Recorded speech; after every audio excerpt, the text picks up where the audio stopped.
convite, né, da UEMA, para falar sobre uma temática que é de extrema importância nesse mundo jurídico, no contexto que a gente vive. Como o Gabriel já falou, uma breve apresentação, né? Eu sou Ivo, advogado, assessor jurídico do CIR, que é uma organização indígena que existe há 49 anos aqui no estado de Roraima. Trabalho com povos indígenas aqui do estado e a nível da Amazônia. E a gente assessora as comunidades indígenas também, né? Nesse contexto de pandemia, mais na parte jurídica, de questões que são levantadas e buscamos sempre o diálogo com as instituições públicas e as autoridades diante das questões que surgem. É uma satisfação fazer parte da rede de advogados indígenas do Brasil também, onde nós temos o papel de também levar essa informação, busca diálogo com as universidades, participar dos debates, né? Por isso é uma felicidade participar desse projeto de extensão, aulas abertas sobre direitos humanos, democracia, né? Falar agora sobre esse ponto que ganhou uma repercussão nacional e internacional esse ano, né? Que não se discutia muito, que é a questão dos Yanomami, né? Quem acompanha os noticiários viu, no dia 24 de junho, se eu não me engano, foi publicada uma matéria sobre o enterro de bebês, crianças recém-nascidos, né, aqui na capital, cidade de Boa Vista, capital de Roraima, de crianças Yanomami que foram trazidas de suas comunidades, e as mães, que não sabem falar português, não foram informadas de forma adequada sobre os protocolos sanitários que foram criados pelas autoridades, né? A gente descobriu que existiam esses protocolos já elaborados quando a gente foi questionar alguns pontos que não abordou de forma clara a especificidade da cultura dos povos indígenas, né? E isso surgiu muito forte e a gente começou a discutir, inclusive no meio jurídico, de uma alternativa, uma solução diante do caso. O que aconteceu, primeiramente, falando sobre o fato concreto, é que não só os Yanomamis, mas também outros indígenas, as mães que estão vindo para o hospital para fazer algum tratamento, desconheciam dessa realidade, né? De como é que seria se eventualmente venha a falecer alguma pessoa da comunidade ou um bebê, como seria, não foram informados em nenhum momento, né, sobre o que aconteceria com o corpo de um indígena que vinha a falecer aqui na cidade. Isso foi muito chocante, impactante para o povo Yanomami, porque para quem conhece a cultura um pouco, já leu, já pesquisou sobre o povo Yanomami, é um povo da floresta, né? Que tem uma cultura muito diferente de outros povos, porque eles culturalmente fazem seus cultos, sepultamento fúnebre, né? Através de cremação dos corpos. Lá na comunidade, quando um indígena Yanomami falece, morre, eles fazem a cremação, né? E guardam as cinzas no pote, né? Por meio de um ritual por 1 a 2 anos. E depois convidam uma cerimônia bem grande, onde recebe várias comunidades, né? Para fazer o ritual final, que é partilhar, né, a cinza do morto entre os presentes, que seria a passagem, né, do morto, que apagaria a memória da existência dessa pessoa que faz parte da comunidade, né? Então, a visão do povo Yanomami em relação à morte e à vida é algo que é da cosmovisão indígena, que é só Yanomami, né? Então, esse rito eles respeitam e buscam sempre manter, né? O que aconteceu com as crianças foi que faleceram e não foram informados de que seriam enterrados, né? Essas crianças. E as mães ficaram muito revoltadas. As lideranças de Yanomami ficaram muito preocupados diante do descaso, que para eles foi uma violação, uma grave violação cultural contra o povo Yanomami. E o que aconteceu? Se buscou investigar esse caso, né, e descobriu-se que os corpos já estavam enterrados no cemitério da cidade, aqui na capital. E as mães tiveram que voltar para a comunidade e queriam levar os corpos, mas diante dos protocolos sanitários não podiam fazer e não entendiam o porquê de não poder levar o corpo da criança Yanomami. Elas imploraram, choravam, diziam que não podiam de forma alguma voltar sem o corpo das crianças, né, para fazer o ritual. E o que aconteceu é que acabaram indo embora para a comunidade e não levaram os corpos, né? Os corpos ainda estão enterrados aqui na capital, no cemitério da cidade. E o que se discute hoje é se o povo indígena, diante da pandemia, ainda tenham esse direito de manter suas culturas, né? Falando agora dessa parte jurídica, da questão cultural dos povos indígenas, é importante um povo manter sua cultura e ter isso garantido pelo Estado. A gente vê que a Constituição de 1988 garantiu direitos básicos e se fundamenta sobre o princípio da dignidade humana, né? E para o povo indígena, algumas práticas culturais para eles é muito importante para manter viva a cultura deles, né? A cultura do povo. E o que acontece quando isso vem sendo praticado, violação de direito pelo Estado, é que se busca realmente entender como garantir, como respeitar um direito que entra em confronto com uma situação muito excepcional que é a questão da pandemia. E hoje esse caso de garantia cultural ou garantir a observância dos protocolos de recomendação sanitária diante da pandemia, o que seria uma solução mais adequada? Qual seria a solução? Eu já li os protocolos que foram criados, mas existem outras graves violações através da elaboração desses protocolos, da forma como aconteceu, né?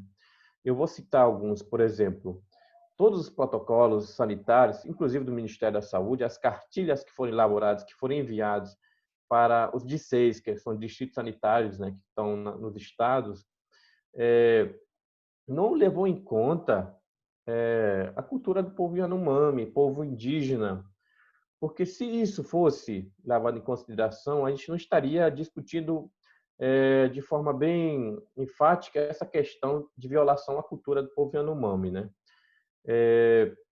Quando a gente vê esse protocolo, a gente fica muito, inclusive, preocupados, porque as lideranças começaram a dizer, a gente desconhece esse protocolo, a gente sabe que a gente está vivendo uma situação muito excepcional de uma doença que a gente não sabe o que é, mas o povo Yanomami chama de Shawari, né, que é uma doença que mata as pessoas. Eles falaram o seguinte, a gente não foi consultado enquanto povo indígena na elaboração de um protocolo sanitário para enterrar nossos mortos.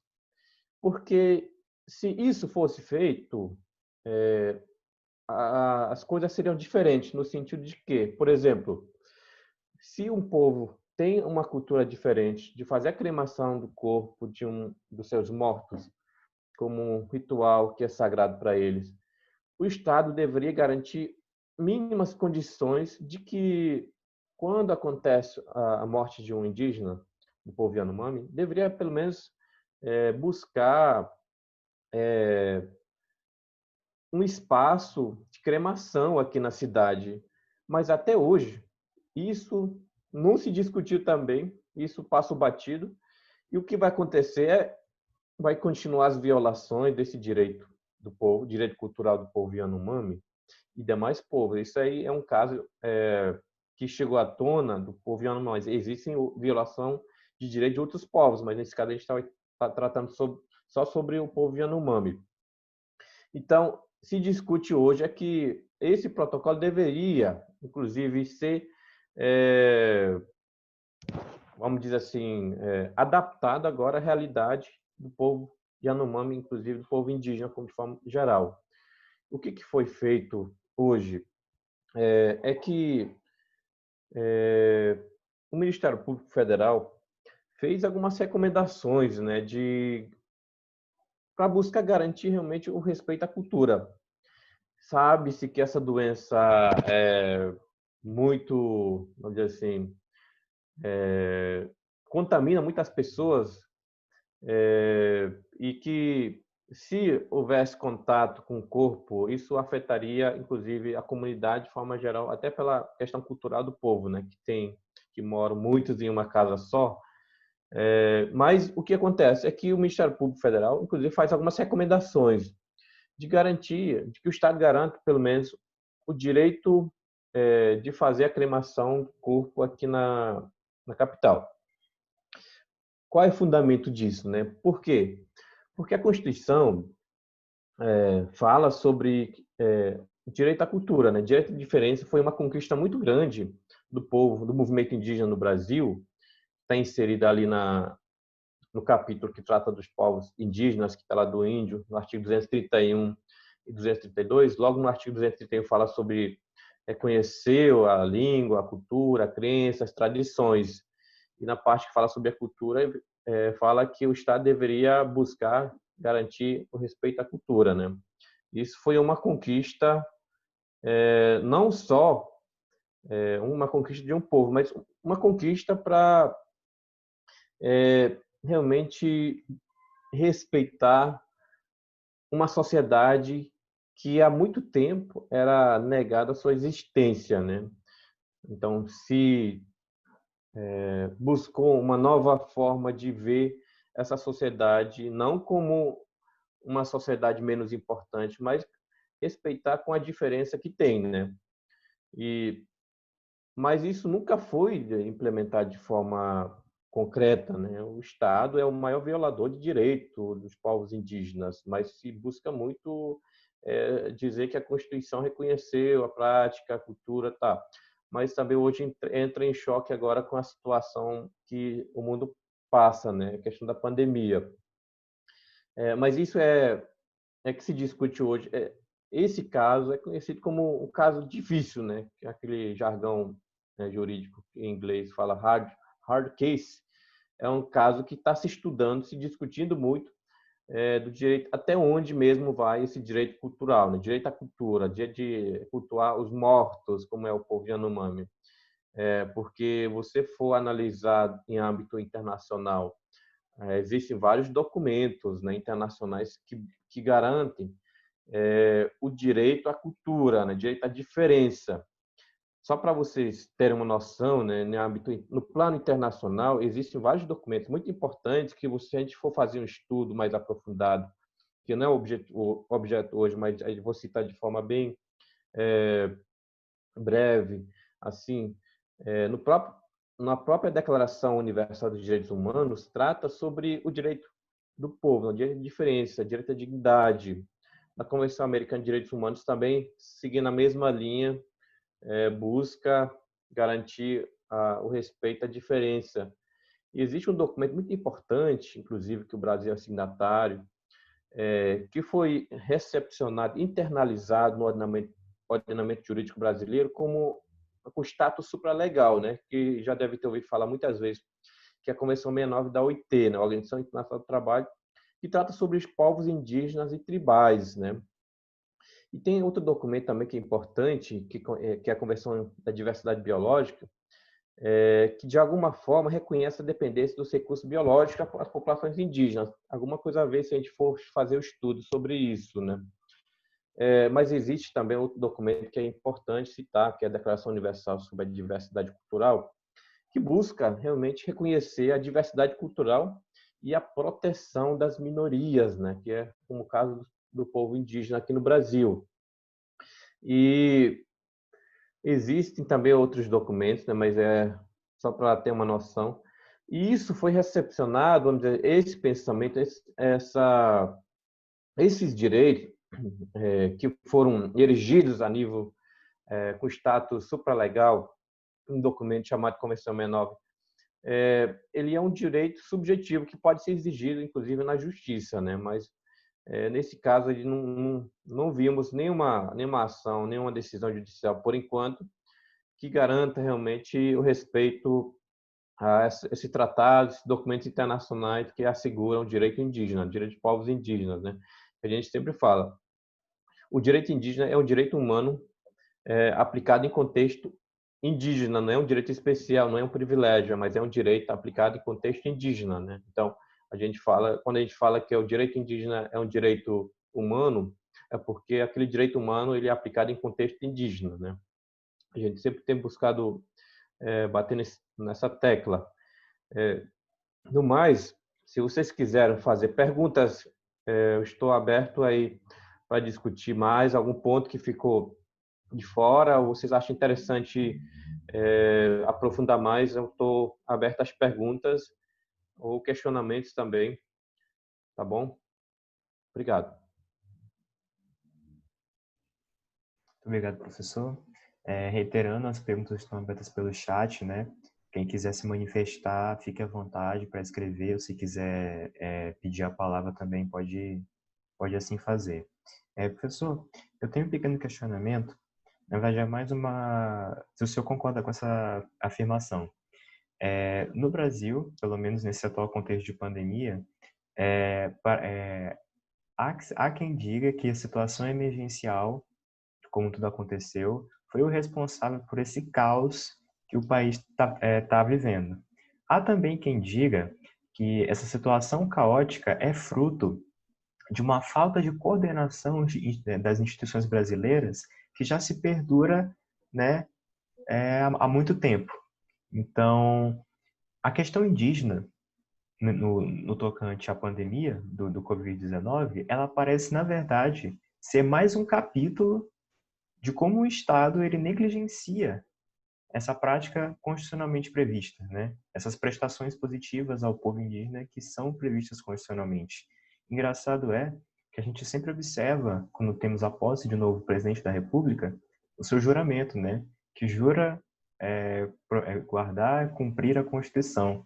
Mas, às vezes acaba esquecendo esses pequenos elementos que na verdade são grandes, né? Porque grande é a sua relevância para a formação cultural brasileira. Então, a pergunta diretamente é: afinal, esse descaso que a gente vê atualmente, ele é recente ou ele já é consolidado institucionalmente no Brasil? Há uma certa, digamos, violência institucional contra os povos indígenas, desde sempre.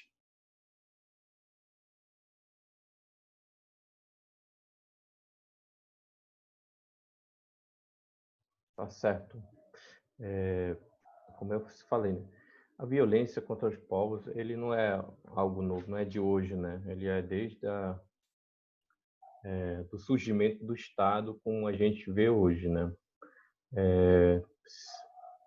O Estado se funda a partir de uma violação, de várias violações de direito de um povo, né?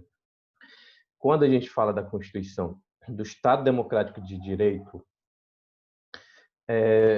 é algo inacabado, né? É algo que está em construção. O que se busca hoje, inclusive, vocês podem ver que aconteceram alguns fatos históricos, né? A violação não é de hoje, é uma violação sistemática, né? E o que se vê hoje mais é uma violação institucional, né? Institucionalizada agora na esfera estatal, né? Na esfera do Estado, no centro de poder. Isso é muito preocupante, inclusive, né? Porque quando se faz um juramento de cumprir a Constituição, que a Constituição fala, né? A igualdade, direitos, a diferença, a dignidade da pessoa humana, Estado democrático de direito, se vê o contrário, né? Que é, não falando muito dessa parte política, mas a gente costuma dizer hoje, nesse debate que a gente tem, se vê hoje é um Estado antidemocrático, de negação de direitos, né? Isso é algo grave. O que se faz, o que se pensa hoje, o povo indígena, né? O povo indígena, quanto mais bate, se organiza, se fortalece, apesar de ser um movimento não tão grande como outros movimentos, mas é um movimento que está se fortalecendo. Eu tenho orgulho de falar que eu faço parte de uma rede de advogados indígenas que está em construção, inclusive, e no qual, pela primeira vez na história, inclusive, desde o surgimento da nova ordem constitucional no país, que garantiu o direito dos povos indígenas, especialmente de ingressar em juízo, no artigo 231, dando a legitimidade processual, estar na justiça, de acionar o judiciário, esse ano, devido ao descaso, falta de ação, a inação do Estado, de poder público, da União, das autoridades que têm a competência de proteger a vida dos povos, a articulação dos povos indígenas do Brasil ingressou com uma arguição de descumprimento de preceito fundamental. Inclusive, só citando essa parte aí para abrir mais o debate, pela primeira vez na história, o Supremo aceitou uma entidade, né, fazendo uma interpretação extensiva da Constituição, que a PIB é uma entidade, é uma organização que não tem CNPJ nos moldes do Código Civil, da legislação brasileira. É uma articulação que é organizada de forma tradicional, como uma comunidade indígena a nível nacional, né? Mas é uma articulação que junta as regiões e foi acionado o Supremo, né? Através, agora tem o número, a DPF 709, né? Inclusive eu e outros advogados indígenas assinaram, né? Para dizer que o Estado não está cumprindo com que conforme determinação constitucional. E foi em medida liminar, alguma decisão foi tomada e já está em discussão e implementação da decisão, né? Inclusive a liminar foi referendada e a gente vê que o Estado, como eu falei, é o maior violador de direito indígena. E hoje isso vem se fortalecendo mais com o atual discurso. Isso tem causado muito o incentivo e ataque ao direito à diferença, direito de existir do povo indígena, né? O que se pede do direito pelo povo indígena é simplesmente o direito de continuar vivo, né? Com suas culturas, línguas, crenças, tradições, respeitando sempre a especificidade de cada povo, né? E é isso, né? O Estado sempre é violador de direito e a gente sempre busca combater e cobrar também, reivindicar e fazer valer realmente o que a Constituição garantiu, assegura, o direito dos povos indígenas. Perfeito, professor. A gente tem mais duas perguntas aqui no chat. Uma delas, parece que o senhor já respondeu na sua fala, uma parte, né? É uma pergunta do Eiron. Eiron, que também é de uma comunidade indígena. Ele está perguntando, Ivo, como que a FUNAI e a APIB reagiram com esse ocorrido? Nós sabemos da falta de preocupação do órgão para com nós, povos indígenas. E a outra pergunta é do Márcio Rocha. Ele pergunta, ele queria saber os detalhes da relação que os Yanomami possuem com os mortos e como fica o psicológico das mães Yanomami após sofrerem essa situação. Tá certo. Heron, né? Como a FUNAI e a PIB reagiram com esse ocorrido? Então, a FUNAI em nenhum momento se manifestou a favor do povo Yanomami, não buscou, hoje a FUNAI que nós temos, ela não reage de forma enfática, não cobra hoje cumprimento dos direitos ou combater a violação de direitos. Pelo que nós sabemos, a gente não viu nenhuma manifestação da FUNAI, né? Até hoje. Mas a PIB, de forma bem pontual, fez algumas manifestações, mas nós, quanto advogados, conversamos sobre isso também, que não colocamos isso em discussão na DPF 709, inclusive, né? Não se fez um estudo muito aprofundado, porque primeiro momento era assegurar primeiramente um direito a nível nacional, né? E essa questão cultural de sepultar os mortos não entrou em debate, mas porque já tinha sido protocolada a ação, né? E aí a gente estava até pensando em colocar, né? Mas a gente viu que teria que aprofundar mais, buscar mais argumento, qualificar os dados e ver os precedentes, talvez que não tenha também, né? Mas trazer esse direito internacional para dentro do ordenamento jurídico e ver um argumento para assegurar o cumprimento do direito cultural do povo Yanomami, né? A PIB não se manifestou, vamos dizer assim, através de uma ação judicial, mas fez algumas manifestações políticas, né? De dizer que aquele direito estava sendo violado. E tem também uma pergunta do Márcio, fazer uma pergunta acerca dos detalhes da relação que os Yanomamis possuem com os mortos, com como fica o psicológico das mães Yanomamis após sofrerem essa situação. Só para vocês terem uma noção da visão, da relação que os Yanomamis têm com os mortos, seria muito distante da realidade desse mundo ocidental, que com essa visão em relação aos mortos, que é, é uma passagem, né, para outro mundo, talvez alguém tenha essa compreensão, mas o Yanomami, uma pessoa que morre, que passa por aquele ritual de apagar a memória, tudo que for daquela pessoa, objetos pessoais, roupas, rede, artefatos de pesca, de caça, tudo se destrói, se apaga. A partir do ritual, não se fala mais daquela pessoa.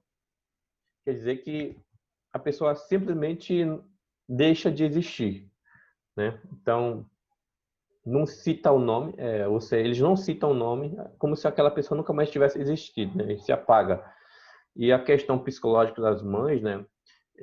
Depois que foram embora, nós não tivemos mais contato, mas assim que voltarem as lideranças, porque o povo Yanomami, o acesso é via aéreo, né? As lideranças que estão lá, como devem conhecer, o Davi Copenal, o Dário, que é o filho dele, estão lá nas comunidades, talvez discutindo algumas questões sobre isso, mas a gente sabe que essa questão psicológica das mães, né, foi totalmente abalada e a gente não sabe como é que estão reagindo hoje, né? Se teve algum caso mais, né? Mas é muito preocupante. É simplesmente como até fala na reportagem, na matéria lá, como se uma mãe não indígena tivesse se deparado com o corpo de um filho jogado na rua, né? Mais ou menos essa, para vocês terem uma compreensão do que qual seria o sentimento das mães, né, em relação ao enterro. E nunca isso não passa pela cabeça delas, né, do povo Yanomami, né, de enterrar os mortos. Eles cremam, depois fazem aquele ritual de passagem, né, tal. Então, eu acredito que essa questão psicológica deve ser muito ruim ver essas mães até hoje sofrendo, né? Talvez esperando ainda o corpo das crianças, né, chegarem até lá. Que parece que tem um prazo, inclusive, né, a esperar para que depois seja levado para as comunidades, tá certo? Perfeito, professor. Pessoal, então, alguém tem mais alguma pergunta a ser feita?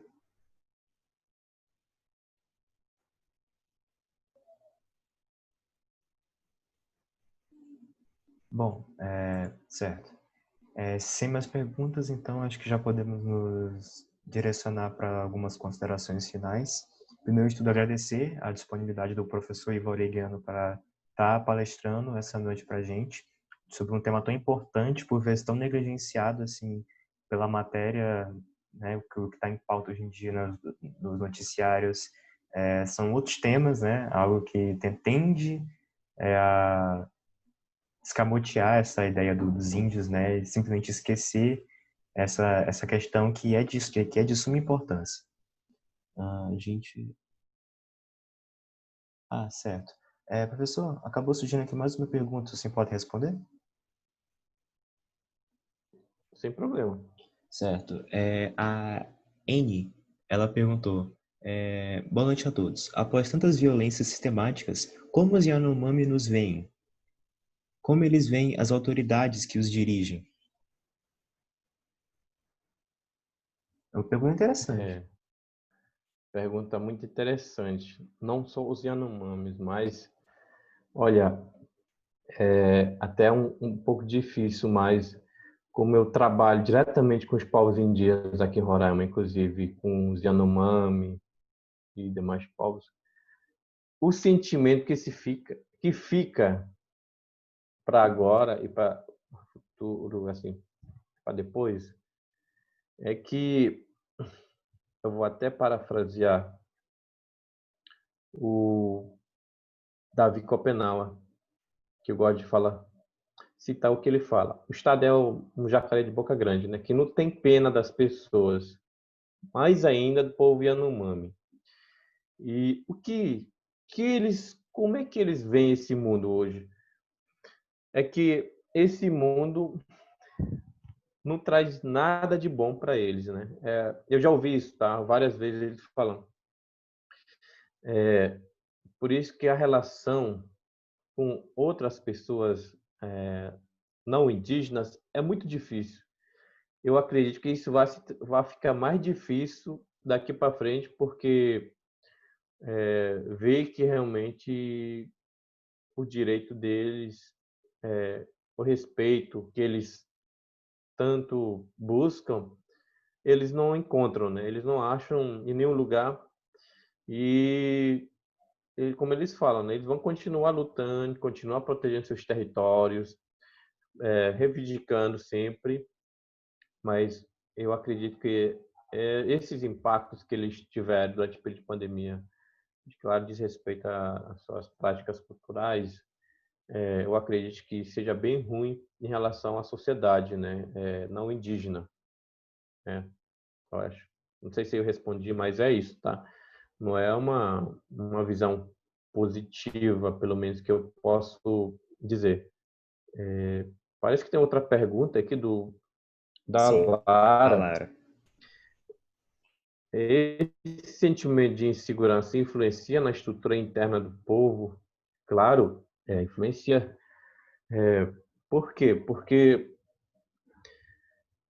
vamos ver, um povo que tem sua organização social diferente, sua forma de viver, uma cosmovisão, um pensamento, uma visão de futuro diferente, e que está não muito tempo em contato com a sociedade envolvente, vamos dizer assim, É, o que que, como isso vai influenciar a estrutura interna, a organização social do povo Yanomami? Vai sim, com certeza, causar algum impacto ali nessa questão interna de se organizar, né? Ou talvez eles busquem ver outras estratégias de luta, né? Para talvez porque o povo Yanomami eles sempre os xamãs sempre eles estão ali naquele momento de reflexão, de pensamento, de pensar sobre o futuro do povo Yanomami e as violações acontecendo. Talvez eles tenham um sentimento de descaso, né, em relação ao país, às autoridades, né?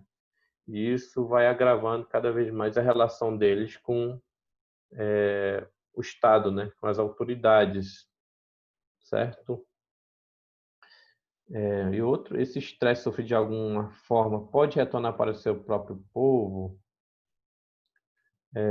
Sim, esse estresse se leva para lá, né? Principalmente as mulheres que têm pouca participação, que eu vejo a gente vê nas discussões de grandes assembleias. Talvez isso tenha algum impacto na relação das mulheres com a comunidade, né? Alguma forma vai impactar, né? Isso vai refletir diretamente nessa relação social de convívio lá na comunidade, né? Talvez é porque, como eu falei, né? Eles não pensam, não imaginam, né? Eles não entendem o porquê de os filhos serem enterrados daquele jeito, né? Talvez até porque o direito básico deles, né? O direito à informação foi negado de primeira mão. Mas depois alguém já deve ter explicado mais ou menos o porquê. Mas isso realmente deve ter causado um estresse muito grande e deve continuar, né? E infelizmente é a realidade que estão passando agora. A pressão, outro, Márcio Rocha, a pressão que eles sofrem pode funcionar como uma autodestruição? Olha, a pressão eu não vejo como uma autodestruição, né? Mas o povo Yanomami, eles são um povo organizado também, mas não vejo que pode funcionar como uma autodestruição. Isso, mas talvez vai gerar impacto com certeza na questão cultural, do convívio, divisão para fora, né? E essa relação que tem com o Estado, né? Talvez eu já ouvi falar de pessoas agora durante a pandemia não querem mais vir para a cidade, mesmo que estiver infectado, não quer vir porque sabe que vai ser enterrado se morrer ou se trouxer um filho que supostamente está infectado ou está com sintomas. Eu já ouvi comentários que não querem mais vir por causa dessas questões que estão surgindo aqui, né? Isso causou uma revolta no povo, certo? Obrigado pelos comentários, professor. Se ninguém tiver mais alguma pergunta, a gente vai então para algumas considerações finais. Nossa, a gente teve uma agora das grandes. A pergunta da Kevila.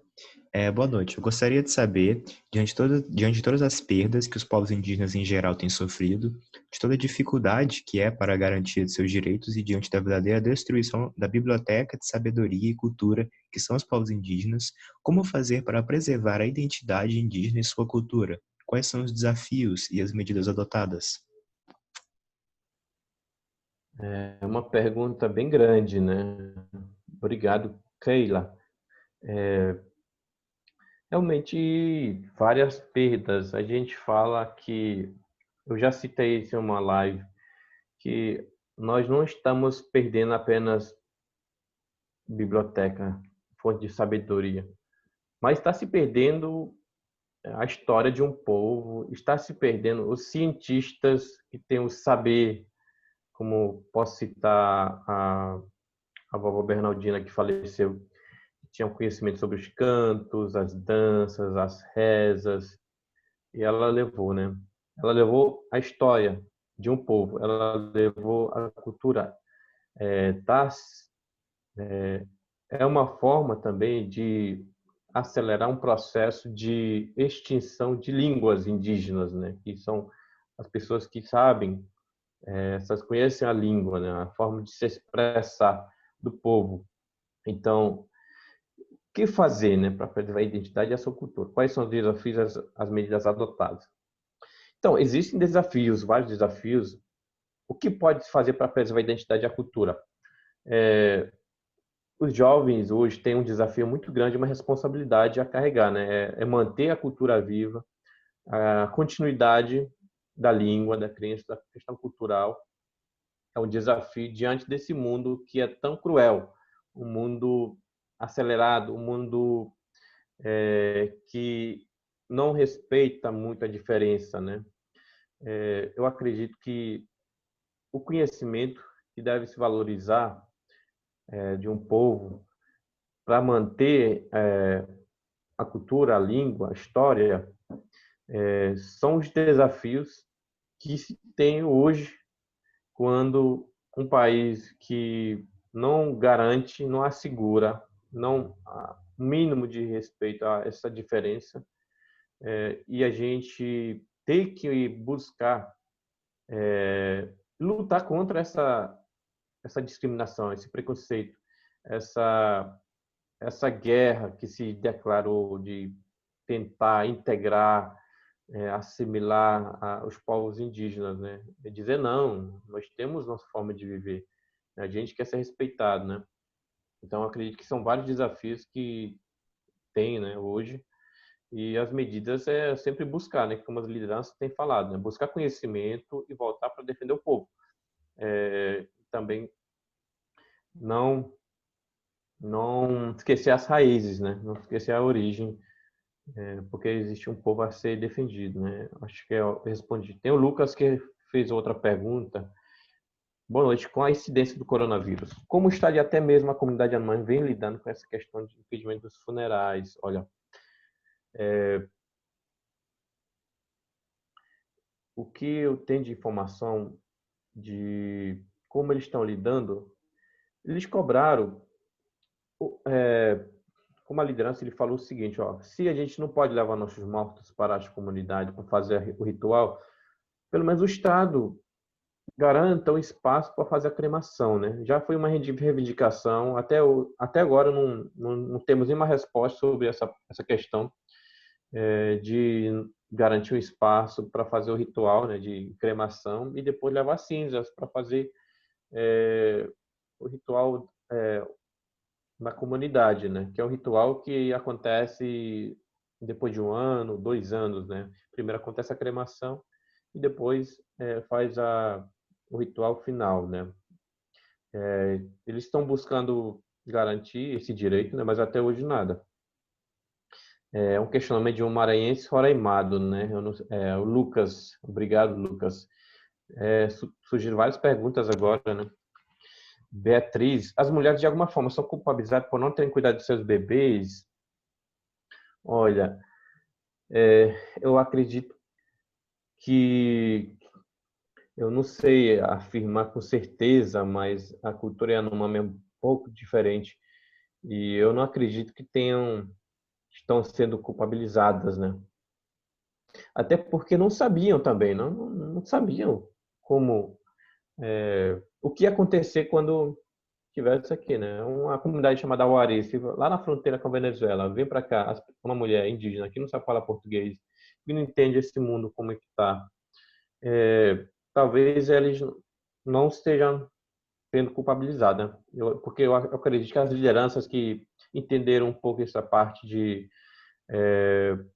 providências que foram adotadas tenham tentado explicar de alguma forma, né? Essa parte de por que foi enterrado também, né? Uma vez o Estado não fez esse papel, as próprias lideranças buscaram essa informação para repassar para os Yanomamis.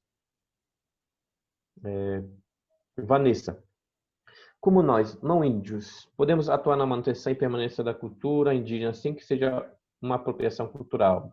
E ainda, como participar das pautas para que seus direitos sejam garantidos? Vanessa, é uma coisa que eu tenho acompanhado muito, né? Quando se fala em defender um direito, o direito de um povo, sem você ser taxado de estar se apropriando de uma cultura, né? Querer falar em nome do povo. Olha, tem que respeitar muito a organização social de cada povo, né? Cada estado, cada povo, cada terra indígena, cada comunidade tem sua forma de se organizar, mas também existem espaços de debate, espaços de diálogo, onde quem quiser fazer uma incidência, buscar um diálogo, pode participar. Eu não vejo impedimento de levar as pessoas que queiram contribuir para fazer valer um direito, para que o direito seja respeitado e garantido, e está ali assegurado na Constituição. Somar, né? Somando forças, buscar diálogo, acompanhar a luta do movimento, né? E tem várias pautas, formas de se organizar. A gente respeita muito a autonomia, a autodeterminação de cada povo, né? A gente nunca não busca impor alguma questão, né? A gente sempre respeitando a autonomia e dessa forma que se constrói, né? Respeitando a diferença, a opinião, a visão e sempre buscar também dialogar, né? sempre com respeito, e isso eu acredito que possa vir para somar na defesa do direito dos povos indígenas. Tá, Vanessa? Obrigado pela pergunta.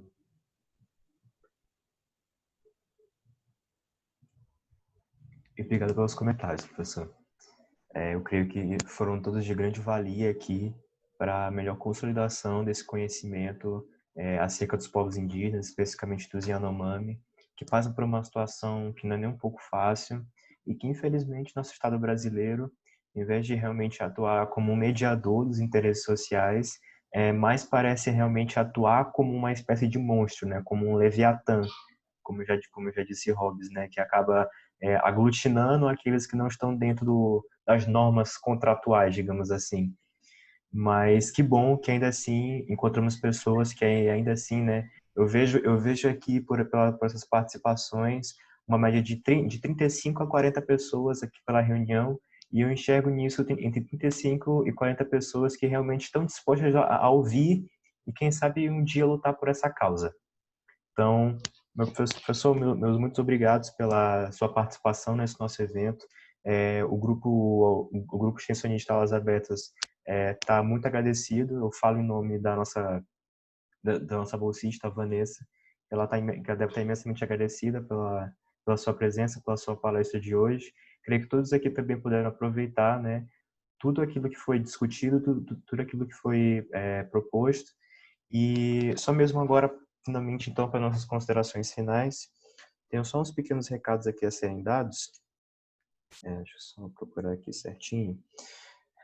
Certo. Pessoal, em relação ao evento, né, em relação às inscrições, se alguém tiver um problema em relação ao recebimento do certificado, ou então se ele vier com algum tipo de erro, você pode entrar em contato, né, com o NEPS, né, que é o grupo ao qual o nosso projeto de extensão está vinculado, né. Pode entrar em contato com o NEPS tanto pelo Instagram quanto pelo e-mail oficial. Vocês podem procurar a mim ou procurar qualquer um da organização depois do evento para ter esse contato mais perto, né, para tirar mais dúvidas, se for o caso. E, no mais, não tendo mais nenhuma pergunta, eu dou por encerrado aqui o evento, agradecendo, claro, a presença de todos, especialmente do nosso palestrante. Então, pessoal, muito obrigado de coração pela sua participação hoje, na sexta-feira à noite, que eu vejo pessoas dispostas ainda assim discutir sobre uma causa que, na prática, diz sim respeito a todos. Porque o índio, ele não é ele não é o estranho, ele não é necessariamente o diferente, perdão, ele não é necessariamente algo que é estranho a você, mas ele é um semelhante. Então, discutir isso é algo de extrema importância. Então, muito obrigado. Certo. Obrigado. Vou dar para encerrar aqui o evento. Professor, você pode fazer uma palavra final?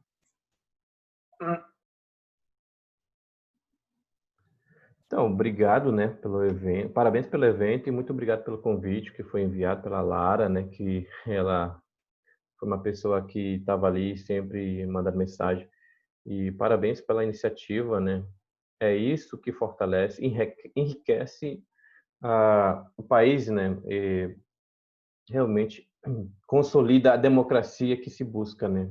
O Estado democrático está em construção. Defender o direito dos povos indígenas não é uma questão ideológica, não é um discurso emocionado, mas é uma forma também de defender a Constituição, fortalecer o Estado democrático de direito, né? Os fundamentos básicos da nossa República. Então, sempre eu tenho falado, né? Defender o direito dos povos indígenas é também uma forma de defender a nossa Constituição de 1988, né?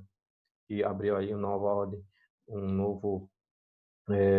uma nova ordem jurídica no país. Então, eu, quanto advogado, tenho essa honra de também defender a Constituição, defendendo os direitos dos povos indígenas, né? Muito obrigado, um abraço, parabéns, né, aos guerreiros que ficaram até o final, em plena sexta-feira, né? Vocês estão de parabéns, né? Sempre que eu puder contribuir em alguma live, nos debates, estarei à disposição, né? Para eventualmente nas próximas a gente poder participar. e sempre aproveitando, usando uma fala das lideranças e do movimento indígena, demarcando tela sempre. Quem quiser me seguir também nas redes sociais, no Instagram, Ivo Makushi, no Facebook, Ivo Cipio Makushi, no Twitter, Ivo_Aureliano. Mas qualquer coisa vocês me acham no Facebook, depois vão me encontrando nas redes sociais que a gente divulga nossos trabalhos e acompanhe também a nossa luta em defesa da causa indígena. Muito obrigado, um grande abraço, até em breve. Até breve, professor. Não deixe também de seguir o NEPSI, né, nas redes sociais e acompanhar os próximos eventos que a gente vai estar organizando. Então, muito obrigado. Então, dou esse evento aqui por encerrado. Muito obrigado pela presença de todos.